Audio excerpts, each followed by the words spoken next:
Here we are, people. The final four of the Afcon is here. After more dramatic scenes in the quarterfinals with Ivory Coast, who are just defying the odds right now, South Africa winning on penalties, and the Super Eagles keeping clean sheets, and DR Congo, they finally got their first win. But the semifinals is now where the stakes are at the all-time highest, as there is a spot in the final up for grabs. So here is the preview and predictions of the semifinal of this year's Afcon. Remember to hit the like button, subscribe to the channel if you're new around here. But first, people, a special announcement from our sponsors for the video today. If you want to check out the heat maps of Osimhen, looking at all of his statistics from throughout this Afcon, like goals per game, shots per game, big chances missed at 5, goals from inside the box, outside the box, much more, SofaScore is the place. You can look at data from all over the world, Paraguayan League, Algerian League, all of that can be found at SofaScore.com. Remember to download the app in the description down below. Now let's get into the predictions of this year's semis. So the first semifinal, oh my god, it is Nigeria going up against South Africa.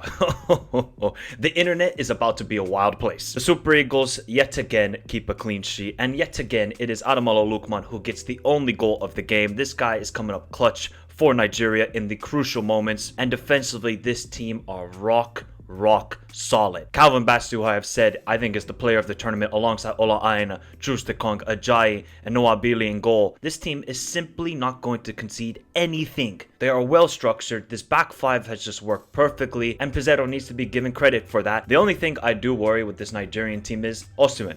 He just hasn't been to the level that we expect. Everybody else is playing at an exceptional level except him. But you know what? His off-the-ball work rate is phenomenal. He just needs to calm down on the ball. When he's holding up the ball, then Ademola Lookman, Moses Simon, Iwobi are making those runs. That would be beautiful to see. But I don't really have a lot of bad words to say about Osimhen because his off-the-ball work rate has been phenomenal. But now they're going up against Bafana. And Bafana beat Cape Verde on penalties thanks to Ronwen Williams, who just turned into absolute prime Neuer, Buffon, every goalkeeper combined, and saved 4 Cape Verdean penalties. 4! This guy's insane. He's only conceded 2 goals throughout this Afcon, and he is just turning out to be the best goalkeeper in this African Cup of Nations. You know, did South Africa play the best game against Cape Verde? No, they didn't. I thought they were really lacking in front of goal and where they were transitioning with the ball. They got it into the final third, but that final pass, the final shot, the decision-making wasn't the greatest, especially from Percy Tau, Morena, Zwane. I was expecting a lot better from these players. I don't really have a lot of complaints with defensively, like Modiba, Mivala, Hikana, Modal. I thought Modal was actually really good. But South Africa have to generate something offensively because you're going up against this Super Eagles defense. Same thing could be said for the Super Eagles against the South African defense, because this guy Williams, he might not concede anything throughout this Afcon if with the form he's in. The battle I'm really looking forward to in this game is definitely the midfield with Mokoena, Sitol going up against Iwobi and Onyeka. Who's going to win that battle? That's where this game, you got to control the midfield, because both teams are very good in the counter-attack. Both teams are organized, so it's going to be the midfield battle that's really key. Percy Tau, you got to raise your level, buddy. You were so good against Mali other than the finishing. Since then, Percy Tau has been average at best. But one manager who has experience in these crucial moments is Hugo Bruce. Will that be the difference in this game? It's a very difficult one to call because both teams, I think, have played very good football, very organized. They're not giving a lot to their opponents. I think there is something with this Nigerian team that just screams to myself, they might win this Afcon and just do it with a defensive masterclass and getting those 1 or 2 goals from Osimhen or Ademola Lookman or Moses Simon. But I'll say it again, do not back down for Bafana. I called it in the last quarterfinal predictions. They would go to penalties and Williams would come up clutch. But this time, I'm going to go with Nigeria winning this game 1-0. They're going to keep their clean sheets. They're going to keep 5 clean sheets in a row. Of course, I respect Bafana highly for what they have done with the players they have. But I think that road ends here and Nigeria will be going to the final. And the other semi-final, it is the host, Ivory Coast, going up against DR Congo. How on God's green earth have Ivory Coast done this? How have they done this, people? Sacked their manager, lost 4-0 to Equatorial Guinea, and yet are in the semi-finals of the Afcon in their home nation. How? This is a movie. This is on Disney Plus. This is on Netflix. This is on Hulu, whatever streaming site you use. What Ivory Coast are doing right now, it defies all odds. It defies all odds. They were down 1-0 to Mali with 10 men because Kozuno got a stupid red card. Then they equalize in the 90th minute thanks to Adingra. And then what they do, they score in the last minute of extra time and are in the semi-finals. I don't know what it is. It's just maybe written in the stars. It's maybe written in the stars for Ivory Coast to win this Afcon.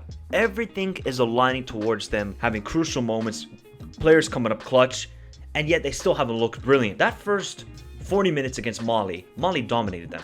Ivory Coast had one shot from Seko Fofana. Other than that, they played horrible. They were not good in possession. Bafai made again. He's an interim manager, but the in-game management and the subs proved again to work marvelously. While Ivory Coast are not playing the best football, mentality, never die attitude. That's exactly what Ivory Coast have right now. And you can't beat that. You can't put that on a spreadsheet. You can't put that in an Excel file. Mentality is going to win this for Ivory Coast if they're going to beat DR Congo and win the Afcon. But they cannot start Godel. They cannot. Obviously, Aurier is suspended. Kuzunu is suspended. They have a couple of suspensions. Diakite, who got the winner, he's suspended for taking off his shirt. Just start Adingra. Just start Haller, because you see these guys have the quality, especially Adingra. Like, this kid is so good. Obviously, we see what he's doing at Brighton, but the impact he's had off the bench has completely changed both games since he's made his appearance in the Afcon. But Ivory Coast, they cannot sleep on DR Congo, as the Leopards of DR Congo have made the semifinals and picked up their first win in the Afcon, beating Guinea 3-1. Mbemba made that crazy tackle, which I don't think was a penalty still, and Bayo gave the lead to Guinea, and Mbemba said, okay, cool, watch this. That volley was ridiculous from Mbemba, ridiculous. And then the quality they have off the bench. This is the thing with this DR Congo team. Good starting 11. What they have off the bench with Silas, Bonsa, Kayembe, that can be a difference maker in this game. And exactly what happened. Silas won the penalty. Wisa scores the penalty. I really like this DR Congo team. They are just such a good unit with the ball, off the ball. And Bemba is just unbelievable center back. Lulu great. Mazuaku great. I just wonder what Desabre is going to do now. Is he going to start Silas? Is he going to start Simon Bonsa? Or maybe he's just going to keep going with this same lineup. They got good chemistry. It's just about finding those final little pieces to make it even better. So what the heck is going to happen in this game? Well, the hosts have just... there's something about them. But maybe there's something about this DR Congo team as well. The Leopards. I really have been impressed by DR Congo and how they have approached this Afcon. And I really like the mentality this team has shown, that they keep going behind. They were behind against Zambia. They were behind against Morocco. Behind against Guinea. What do? Draw those two games. Win against Guinea. The mentality they have shown as well. But there is just something about these hosts. I don't know how to explain it. It's something we can't explain as people. Cannot go 1-0 behind against this DR Congo team though. DR Congo organized.